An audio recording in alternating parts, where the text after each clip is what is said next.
On va nous prendre Acte 13. Acte 13. Du verset 30 au verset 33. Et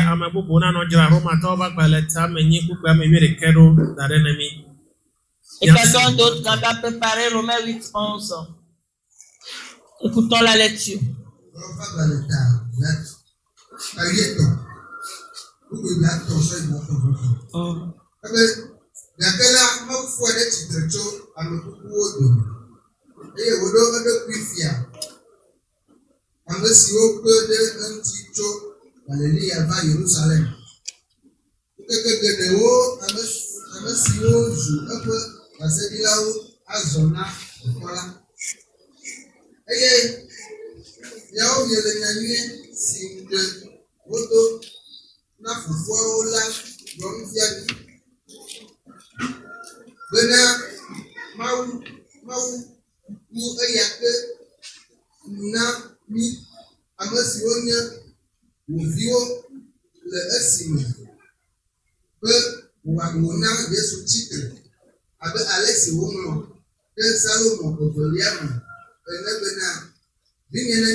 Amen. Roma topa gbale eta amenyi okwe ame vie de ke nyase han le bebele. Romains 8, 11 en effet.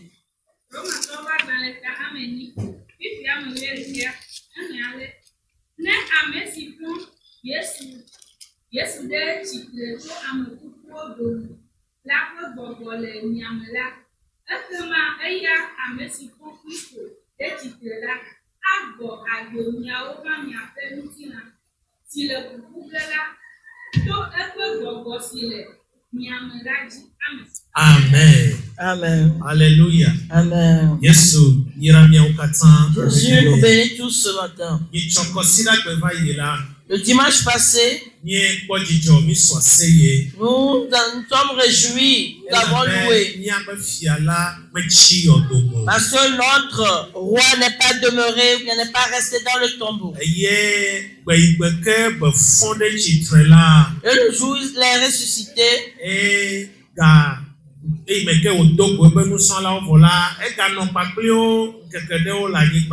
quand il a rencontré ses disciples, il a vécu avec eux certains jours avant de quitter ce monde. Et après cela, il est allé au ciel. Et en allant au ciel, il est assis à la droite du Père. Et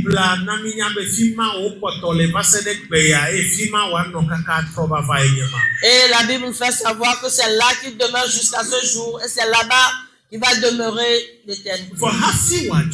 Mais avant de partir, il a dit à ses disciples, il a dit que allez partout dans le monde et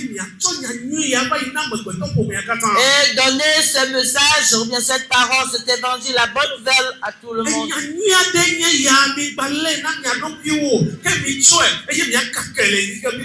C'est une bonne nouvelle. Ne laissez pas ça à vous seul, mais allez-y dans le monde entier, partagez cette parole. Et voilà, aujourd'hui, cette mission nous est venue, toi et moi. Aujourd'hui, et ce matin,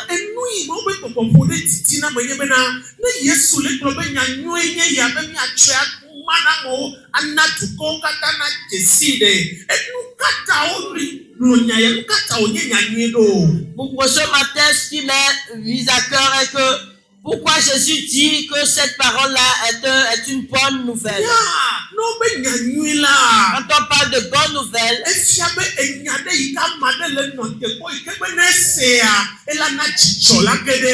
ça prouve que c'est une parole ou bien une nouvelle que quelqu'un attend et lorsqu'il apprend, il a une joie qui rentre dans la personne.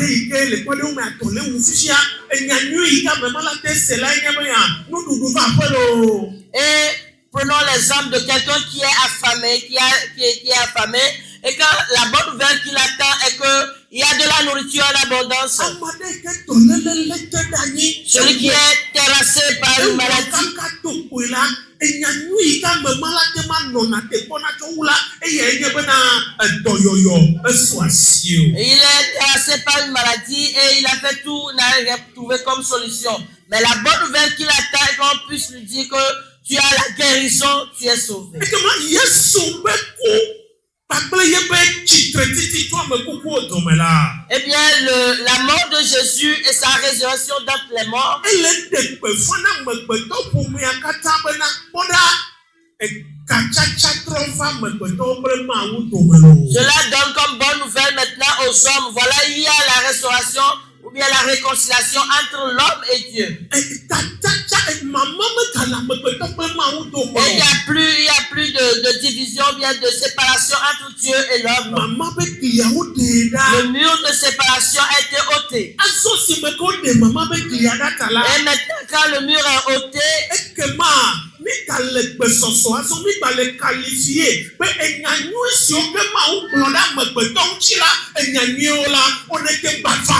bien maintenant nous sommes encore qualifiés afin que les bonnes paroles que Dieu a dites avant puissent être notre portion maintenant. Quelles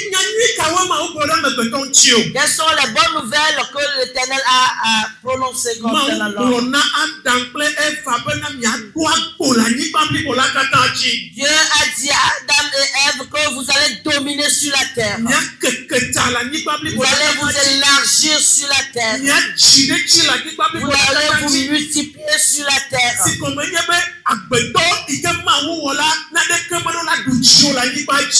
qui veut dire que l'homme que Dieu a créé, vient ne peut le dominer sur la terre. Tu dois aller de l'avant sur la terre. Il faudrait que tu règnes là où tu foules les pieds. Il fallait que tout ce que tu touches soit réussi. Et là où tu te trouves, ça doit trouver une transformation. L'homme que Dieu a créé, premièrement, il ne faisait pas face à la mort. Et il était un homme béni. Il n'était pas un homme de malédiction. Dans le plan de Dieu pour l'homme, il n'y avait pas de grincement dedans. Il n'y avait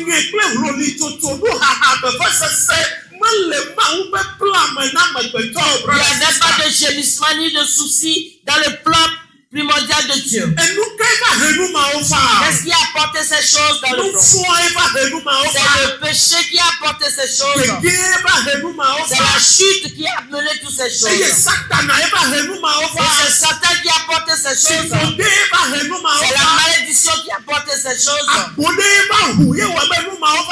C'est une porte qui s'est ouverte, c'est ce qui a amené ces choses.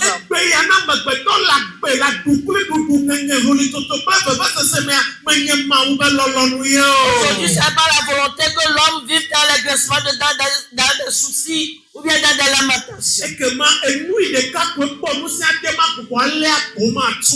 Mais la seule chose qui a la force de fermer cette porte ouverte est la mort de Jésus et la résurrection de Jésus d'entre les morts. Alléluia. Donc voilà la bonne nouvelle. C'est la bonne nouvelle. Ça. Et il va falloir que cette bonne nouvelle reste chez une seule personne. Il faudrait que cette bonne nouvelle atteigne tout le monde entier. Mais la question est que nous qui avons reçu la bonne nouvelle aujourd'hui, parce que si tu n'as pas reçu la bonne nouvelle, tu ne peux pas être dans le temple.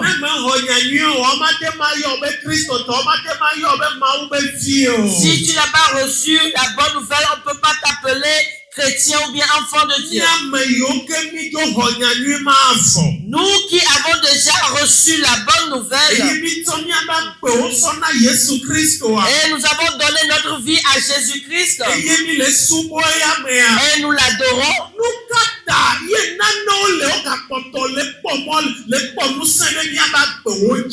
vous voyez encore des choses qui dominent notre vie encore.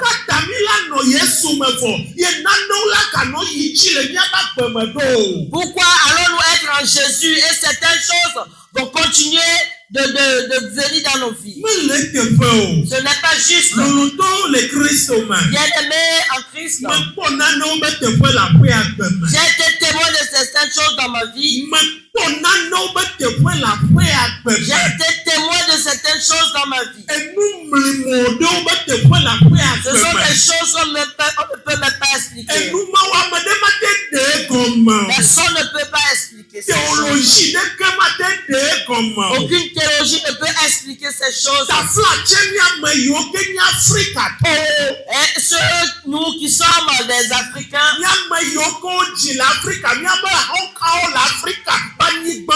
nous qui sommes nés en Afrique, nous avons nos placentas ici. Il y a des choses que tu ne peux même pas comprendre. Est-ce que j'aimerais poser la question, est-ce que tu es africain? Est-ce que tu es réellement un Africain? Si on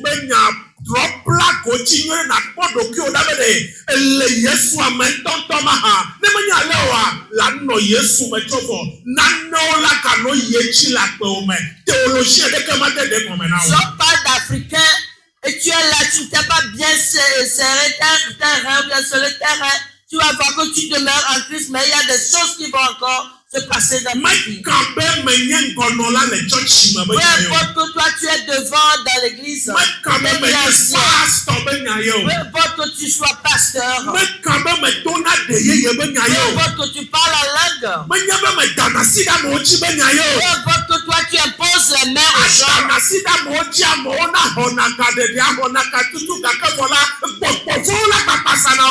peux bon imposer tes mains aux gens, les gens vont tomber ou bien à recevoir de délivrance, mais les démons vont encore te posséder. Brother, sister, mon frère, ma soeur, il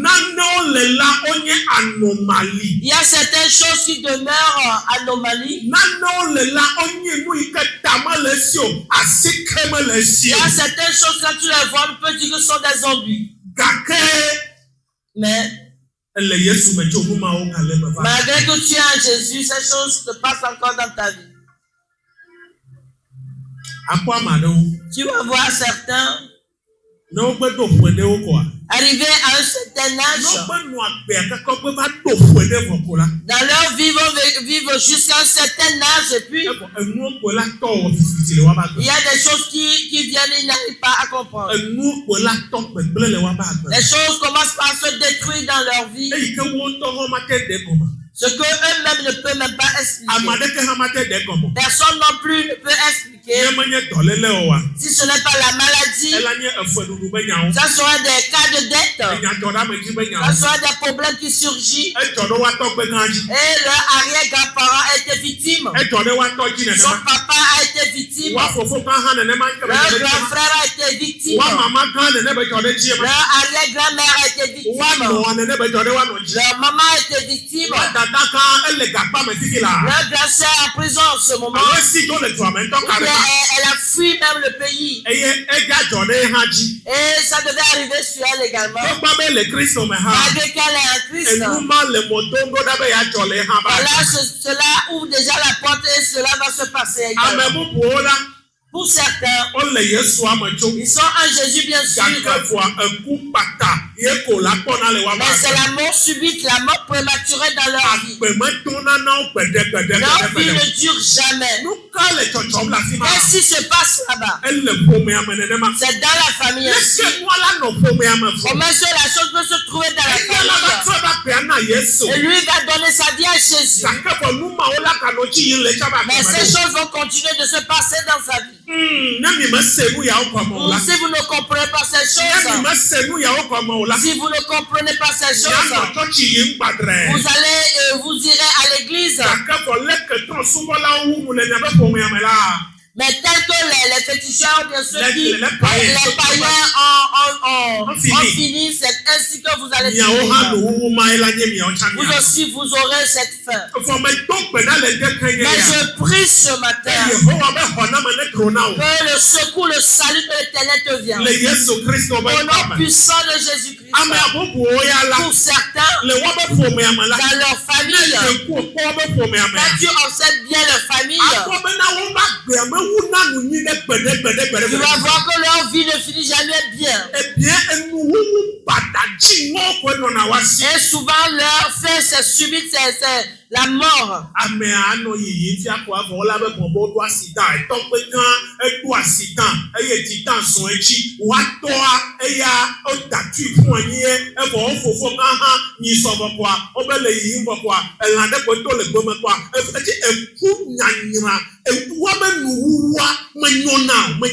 Souvent tu vas voir leur mort qui est atroce. Tu vois l'arrière-parent dit qu'il a eu l'accident. Le grand-parent, lui, c'est qu'il est tombé. Et l'autre, le grand-frère, c'est un animal qui est sorti de nulle part et l'a détruit. Alléluia. Amen. Praise the Lord. Alléluia. On dit, celui-là dans leur famille sont tellement intelligents. Si on parle de l'intelligence, va rester de côté. Ils sont tellement intelligents. Mais ça va t'étonner que dans cette même famille, personne n'a reçu le BPC. Comment est-ce que tu peux expliquer cela? La famille où ils sont tellement intelligents, mais personne n'atteint autre que BPC. Il y a quelque chose qui se passe là-bas. Il y a quelque chose qui arrive là-bas. Il y a certains démons qui ont levé leur verge là-bas. Il y a certains puissants qui ont levé leur tête là-bas.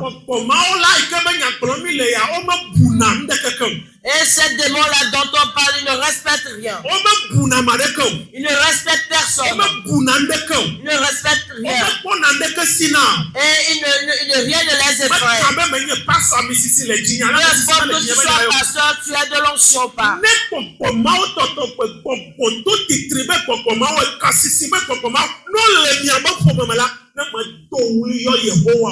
Si ces démons récalcitrants,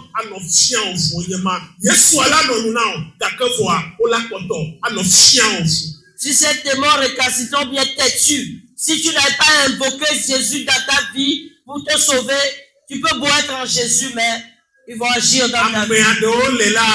Pour certains, ils ont mis un cachet que jamais ils vont se marier.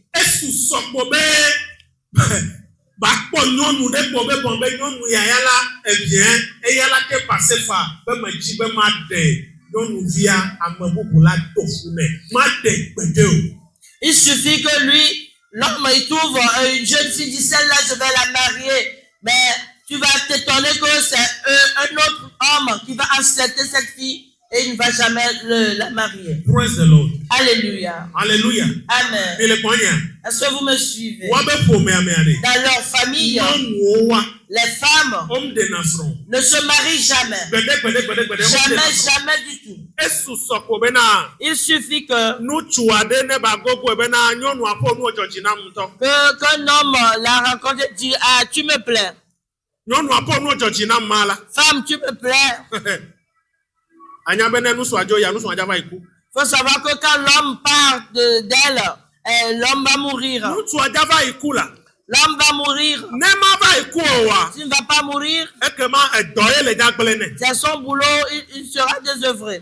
Devant moi. Je dis bien devant moi. Ce monsieur est revenu de la France. Et il est âgé de 40 et plus. Il est revenu, il est informaticien. Il est revenu de France. Il dit, je vais me marier.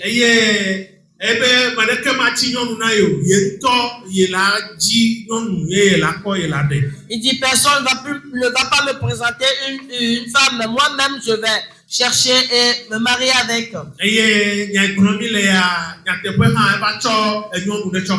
Et tel que nous le disons, il a trouvé une femme. Et la femme qu'il a trouvée, cette femme était très contente parce qu'elle a trouvé quelqu'un de l'étranger qui est venu la marier. Et ils ont pris en marche le mariage, ils sont partis voir les parents et puis jusqu'à un certain niveau. Et il a doté cette fille. Et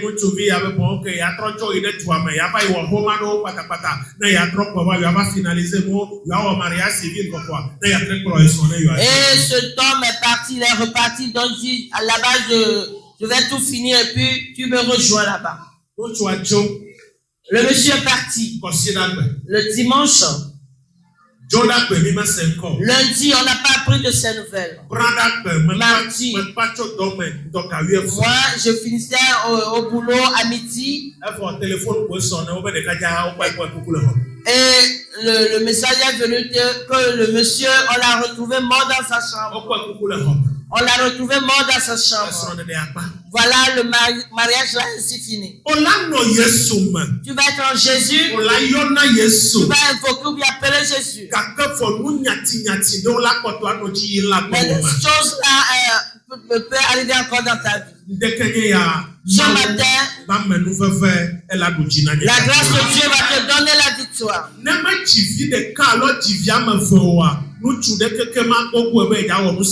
C'est un autre cas, si tu trouves une fille, si elle ne donne pas 1 ou 2 enfants avant, elle trouvera encore un homme qui veut la marier. Que la grâce de Dieu te sauve. Pour certains cas, elle va se marier, elle va bien se marier. Et elle va demeurer dans le mariage. Et tel qu'il y a de l'interdiction qu'eux ne doivent pas se marier. C'est comme ça que les choses vont se passer jusqu'à ce que ce mariage ne finisse. Et quand tu poses la question, tu ne sauras même pas ce qui se passe juste. Tu vas voir l'aîné, il s'est marié, il est revenu à la maison. Et voilà, les 5 filles de même père, même mère sont mariées, mais ils sont retournées dans la maison paternelle.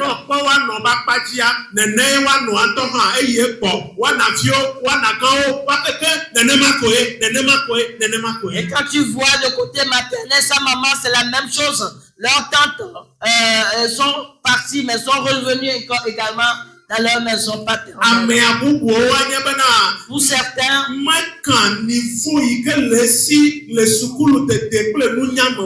peu importe le niveau qu'ils ont dans ses études ou bien les diplômes qu'il a, ou bien comme ils savent travailler, ils savent comment bien travailler. Ils ne vont jamais retrouver ce boulot-là pour le faire.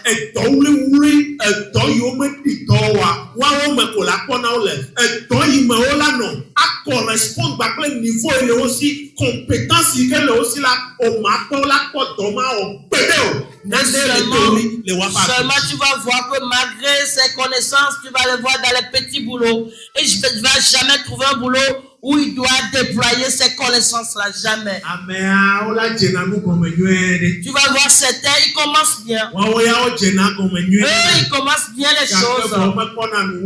Mais jamais, ils ne verront jamais la fin de la chose. Ils commencent bien. Mais ils ne voient jamais la fin. Mais il demeure toujours en Jésus. Et bien, il est également diacre dans l'église. Elle est diaconesse dans l'église. Il est pasteur.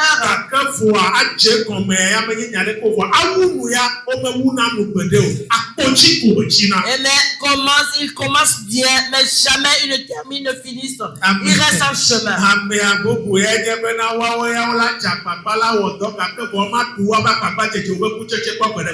Et il y a certains d'autres, leur cas, c'est que ils vont beau travailler, mais jamais ils ne jouissent de leurs biens, des œuvres de leurs mains. Ils vont s'évertuer pour des choses. Ils vont consacrer leur temps, leur force, faire des choses. Mais à la fin, tu feras que c'est un d'autres qui vont se réjouir de cela. Bien jouir de cela.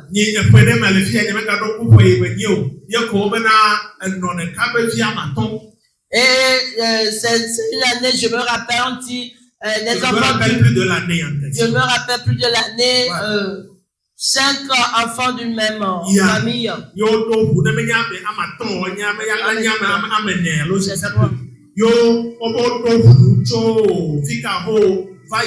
Les serfers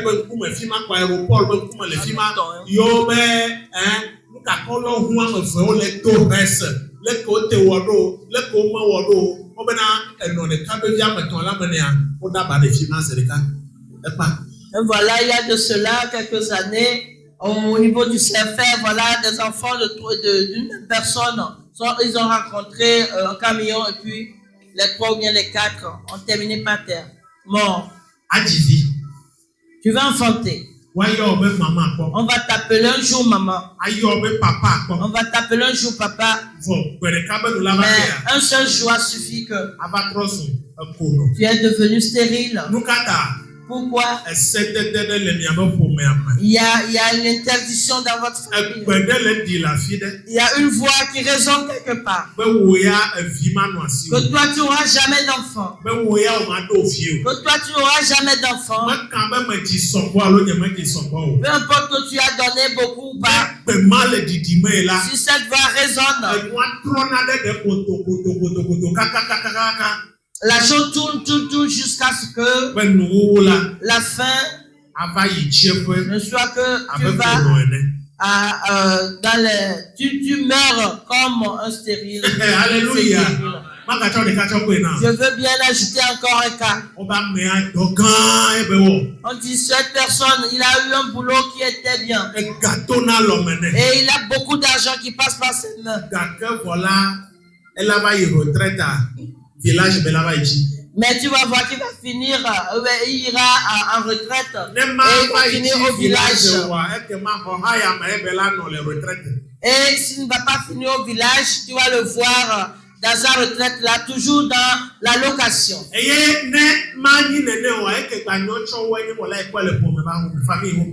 cela, si ce n'est pas ce cas, tu vas le voir finir dans la maison paternelle.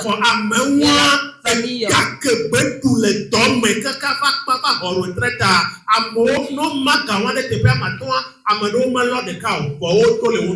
Cette personne, si tu vois son argent, bien tout ce qui est passé par sa main durant son travail, si on le divise par 5, toi tu ne peux même pas prendre une partie. Mais cette personne n'a rien fait de concret dans cette vie avec tout cet argent qu'il a eu. C'est une voix qui résonne dans la famille. C'est une voix qui résonne dans la famille. La personne est bien dans Jésus. Elle dit non. Les choses, il y a des choses, tellement de choses. Il y a tellement de choses. Mais il y a une bonne nouvelle. Je dis bien, il y a une bonne nouvelle. Voilà la bonne nouvelle. Jésus est mort. Mais il est ressuscité d'entre les morts. Et sa mort et sa résurrection d'entre les morts a fait qu'il a vaincu tous les démons.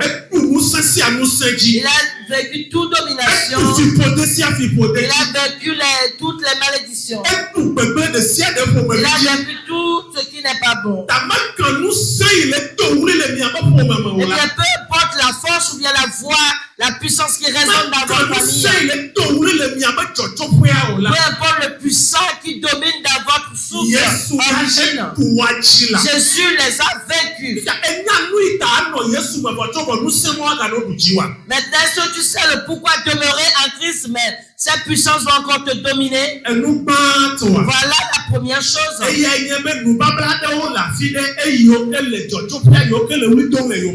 que ces alliances-là qui sont à l'origine sont en train de crier te poursuivre. Ils réclament toujours. Ils continuent de parler, te réclament. Et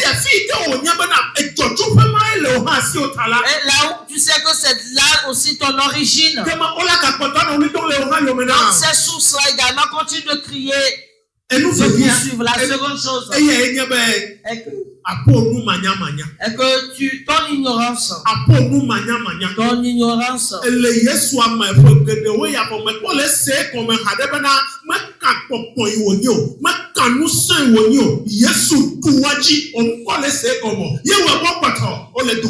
es bien en Jésus, mais tu ne comprends pas encore que Jésus a dominé ces choses. C'est pourquoi il continue de te dominer. Hallelujah. Amen. Praise the Lord. Alléluia. Prenez-moi Ésaïe 10.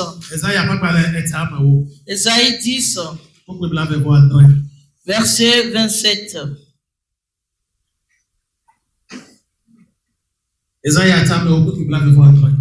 Ésaïe 10, 27.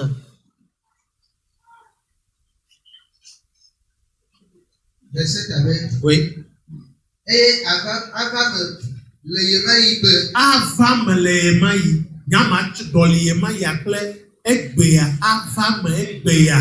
En ce jour. Avant ekbeya. En ce jour. Bena.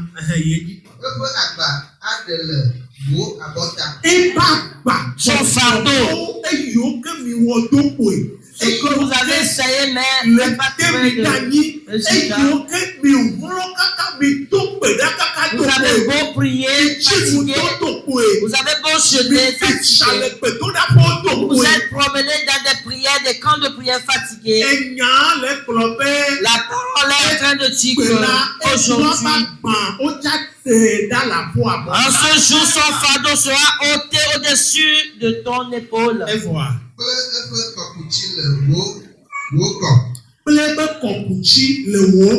Et son joug de dessus ton cou. Et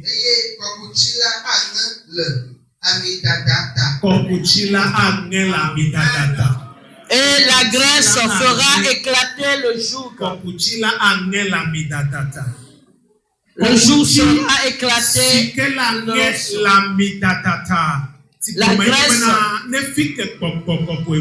Ça veut dire que là où le Saint-Esprit vient, il n'y a aucun joug qui tient devant. Si le Saint-Esprit vient, tout rocher ne peut pas résister. Est-ce que c'est le fardeau de pauvreté ou bien de roche? Est-ce que c'est le joug de non-mariage ou de célibat? Est-ce que c'est le fardeau de non-mariage ou bien de non-avancement? Tout ce qu'on venait de lister maintenant, est-ce que c'est un cas dans ta famille? La Bible dit quand le Saint-Esprit descend, eux tous sont ôtés, sont éclatés. Jusque-là, tu ne comprends pas encore. C'est pourquoi ce fardeau demeure. Les hommes ont planifié que Jésus n'allait pas ressusciter dans les morts. Et Satan aussi a scellé cela. Mais on a dit le troisième jour, le Saint-Esprit est descendu sur la tombe. C'est ce qu'on venait de nous lire dans Romains. Romains 8, verset 11. La Bible dit que le Saint-Esprit est descendu sur le tombeau. Il a ôté la pierre. Il a ressuscité Jésus d'entre les morts.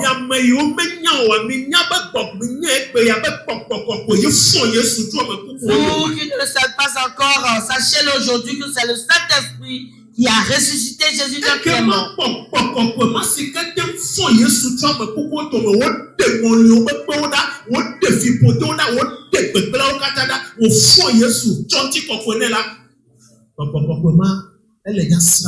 Ce même esprit qui a visité ou bien qui a ressuscité Jésus d'entre les morts, qui a ôté la pierre et l'a ressuscité, ce même esprit va te visiter ce matin. Mais tu dois comprendre cela d'abord. Si on allait faire cela facilement, ce sera que toutes les prières que tu as faites jusqu'alors, ça devait être ôté. Mais si ça demeure,